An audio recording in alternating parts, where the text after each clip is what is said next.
Halo, selamat pagi semuanya.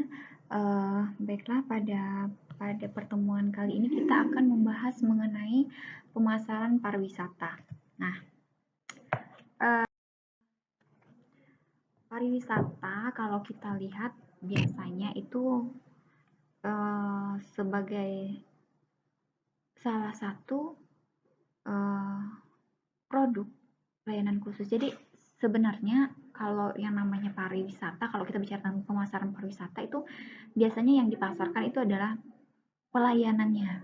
Nah, biasanya untuk pemasaran pariwisata ini mencakup beberapa hal spesifik yang harus memang dipahami, gitu kan, supaya memaksimalkan potensi pariwisata itu untuk sukses. Nah, yang harus dibahas, yang harus kalian ketahui bahwa dalam produk pariwisata biasanya yang dipasarkan itu adalah berkaitan dengan hospitality dan leisure. Nah, jadi artinya apa? Di sini penyedia layanan produk yang mempunyai karakteristik spesifik yang berbeda dengan produk umumnya yang biasa kita temui di pasaran. Nah, biasanya pemahaman ini berkaitan dengan layanan produk pariwisata. Nah, dengan pelayanan yang baik, maka pencapaian pemasaran itu akan berhasil seperti itu. Nah, salah satu produk layanan atau jasa pariwisata itu mempunyai beberapa dimensi. Jadi ada beberapa dimensi yang harus biasa yang bukan yang harus ya, tapi memang ditemui di setiap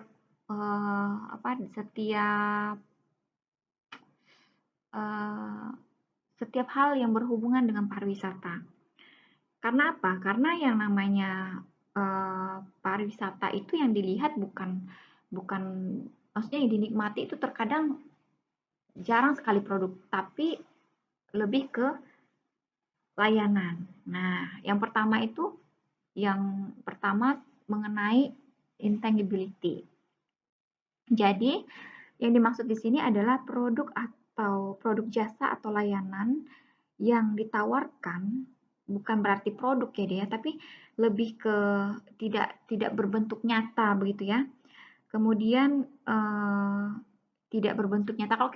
Kalau dilihat kan biasanya ada produk-produk yang bisa dinikmati seperti itu kan, kita bisa dipajang di toko atau di tempat penjualan seperti itu. Nah, kalau yang namanya intangible di sini itu tidak bisa dievaluasi, kemudian tidak bisa didemonstrasikan sebelum kita pakai atau kita beli gitu kan ya.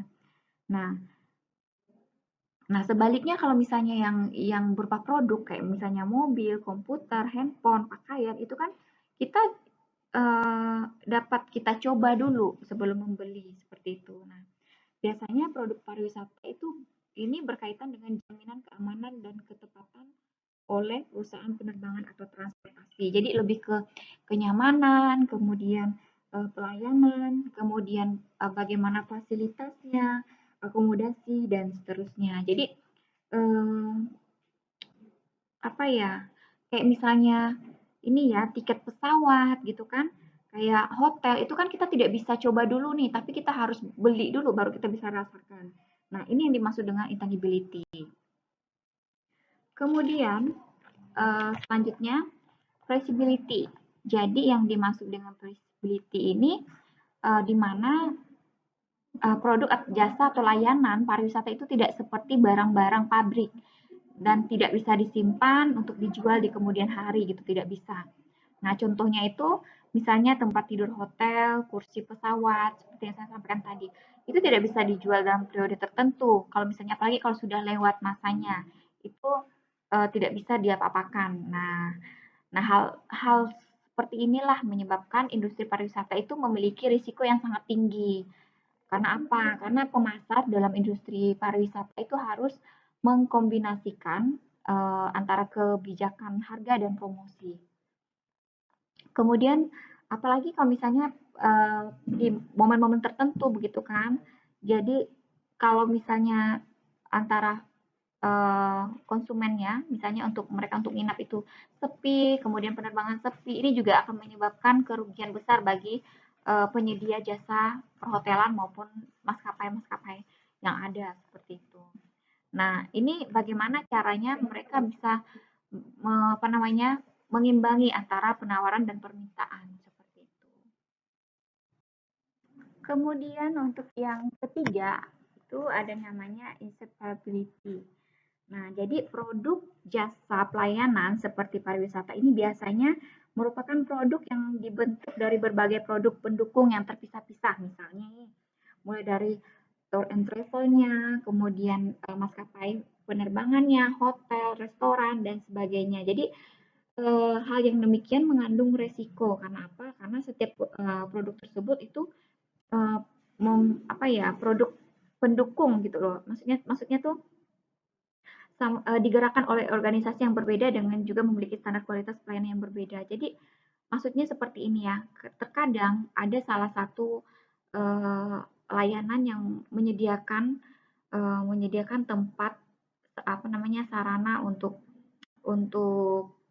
apa ya semacam biasanya mereka jual agen tiket juga, kemudian mereka menyediakan transportasi juga, kemudian mereka juga bekerja sama dengan hotel. Nah, di sini apa ya? Kan dilihat nih, kalau misalnya tingkat kepuasan konsumen itu baik, otomatis si agen travel ini akan ibaratnya bisa naik daun gitu kan. Tapi kalau misalnya kepuasan konsumen itu tidak memenuhi keinginan mereka, maka itu tidak agen travelnya juga akan mengalami kerugian karena apa? Karena konsumennya akan lari seperti itu. Nah, maka harus ada yang namanya solusi untuk mengatasi masalah tersebut. Ibaratnya dari perusahaan itu membuat program bagaimana mereka bisa menjamin mutu mengenai produk-produk jasa pariwisata yang mereka sediakan. Nah, jadi ini berkaitan dengan hubungan interpersonal antar perusahaan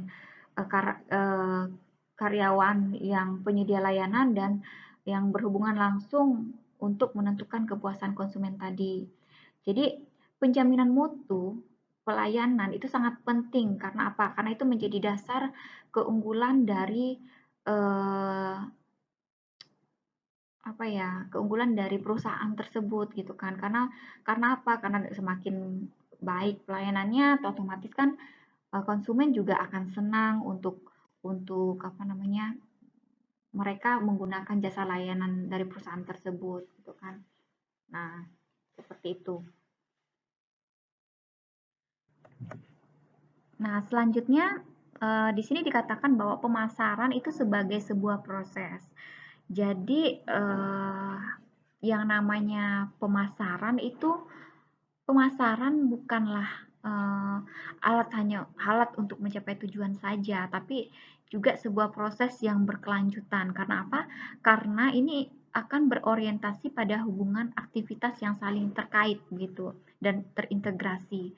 Nah, jadi untuk memulai proses pemasaran biasanya seorang pemasar itu harus mengetahui keinginan konsumennya dulu. Apa sih yang diinginkannya gitu kan? Nah, pada umumnya itu diketahui dari hasil penelitian pemasaran. Jadi kita harus kaji dulu apa sih yang mau dimau oleh konsumen sehingga kita bisa menyediakan apa yang diinginkan mereka. Kemudian selain itu juga agar perusahaan itu mampu apa? Mampu mengembangkan produk yang sesuai dengan harapan si konsumen. Nah, jadi pengetahuan tentang harapan konsumen itu akan dapat membantu seorang pemasar untuk menyampaikan informasi kepada pelanggan dengan tepat, gitu kan? Tentang kelebihan produknya apa, gitu kan? Sehingga mereka bisa melakukan aktivitas promosi, sehingga diharapkan itu dapat memuaskan pelanggannya seperti itu. Jadi prinsipnya itu inti dari pemasaran yang baik meliputi pemasaran yang berorientasi pada keinginan konsumen.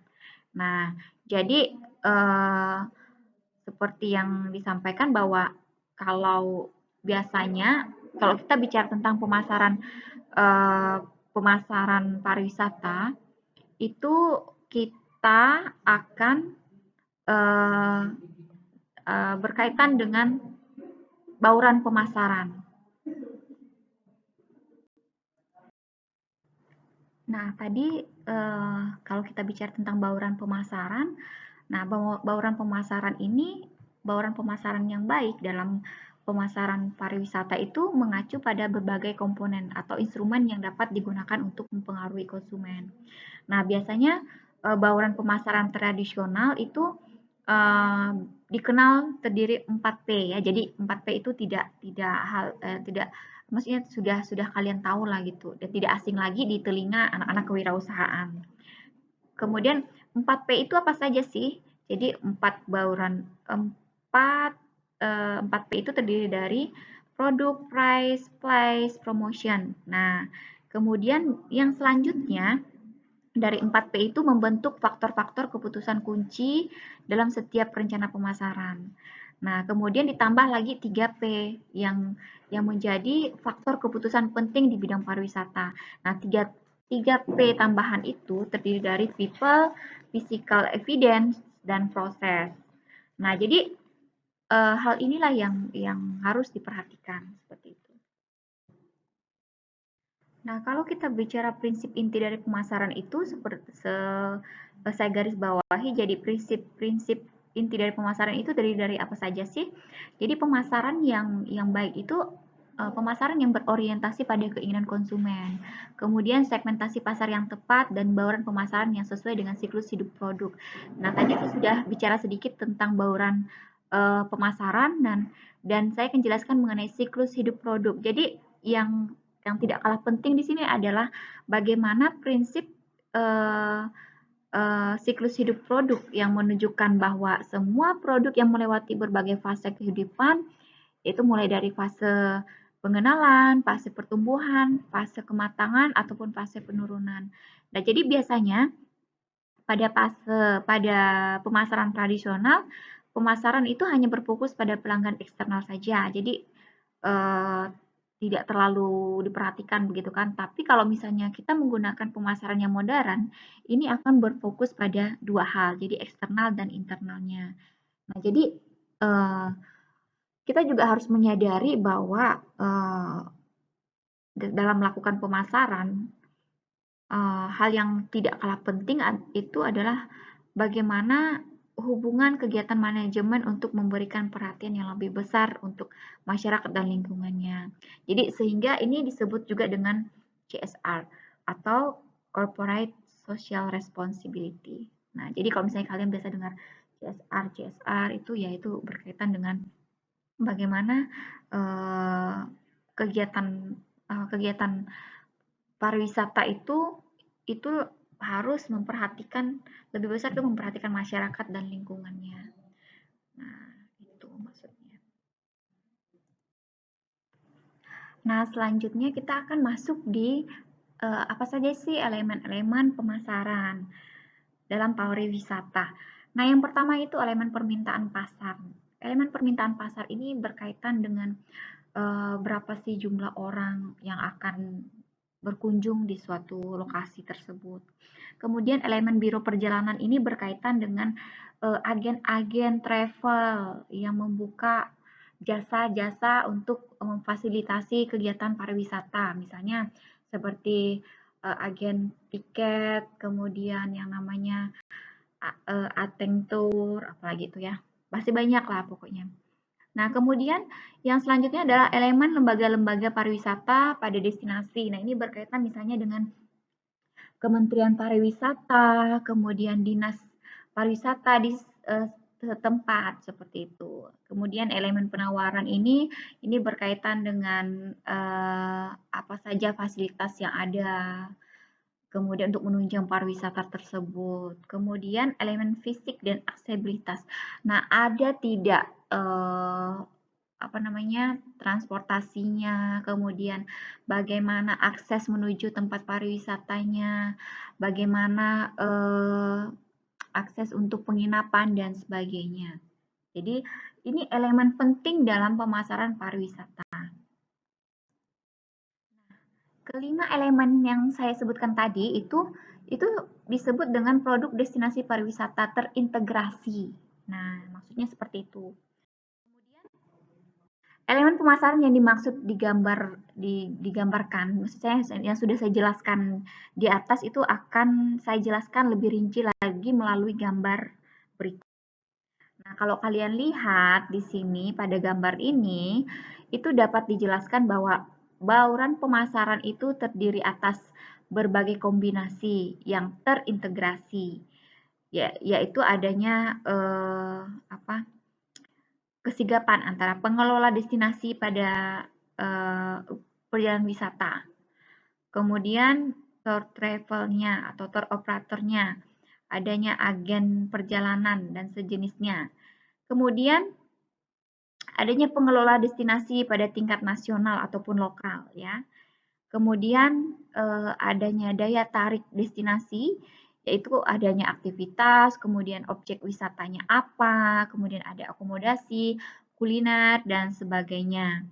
Kemudian aksesibilitasnya berupa apa? Berupa transportasi, baik itu udara, darat, dan laut. Jadi ini mendukung gitu loh. Kemudian bagaimana dengan permintaan wisatawan domestik maupun mancanegaranya? Nah, ini sangat terkait secara langsung dengan waktu berlibur, kemudian kesediaan mereka untuk membayar dengan uang lah yang pasti. Kemudian dalam prakteknya sih sebenarnya tidak ada yang namanya ini bisa berjalan dengan baik gitu loh. Pasti ada juga pelanggan yang ingin membayar dengan apa yang destinasi mampu sediakan dan hasilnya, dan mereka berikanlah seperti itu. Nah, hal ini yang harus harus bisa kita antisipasi karena apa?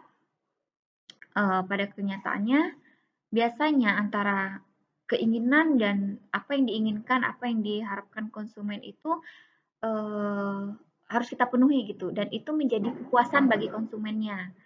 Nah, jadi sebagai pengelola pariwisata, hal ini yang harus dipertimbangkan untuk mengembangkan pariwisatanya. Jadi benar-benar jangan sampai yang namanya kepuasan konsumen ini tidak terpenuhi gitu loh. Karena dengan semakin banyak ataupun semakin puas konsumen itu dengan layanannya, dengan hal-hal yang dihasilkan oleh pariwisata itu, tentunya ini akan membawa dampak yang baik bagi perkembangan pariwisata. Oke, pertemuan kita untuk materi ini cukup di sini dulu. Seperti biasa, dari semua yang saya jelaskan tadi, jika masih kurang jelas atau ingin bertanya, silahkan kita sharing di grup WA. Kemudian selanjutnya, saya akan memberikan evaluasi atas materi yang saya jelaskan pada pagi hari ini, dan evaluasi itu akan saya share di LMS. Dan jangan lupa mengisi absen kehadiran pada hari ini ya. Terima kasih untuk kesediaan kalian untuk menonton video ini. Selamat siang dan terima kasih.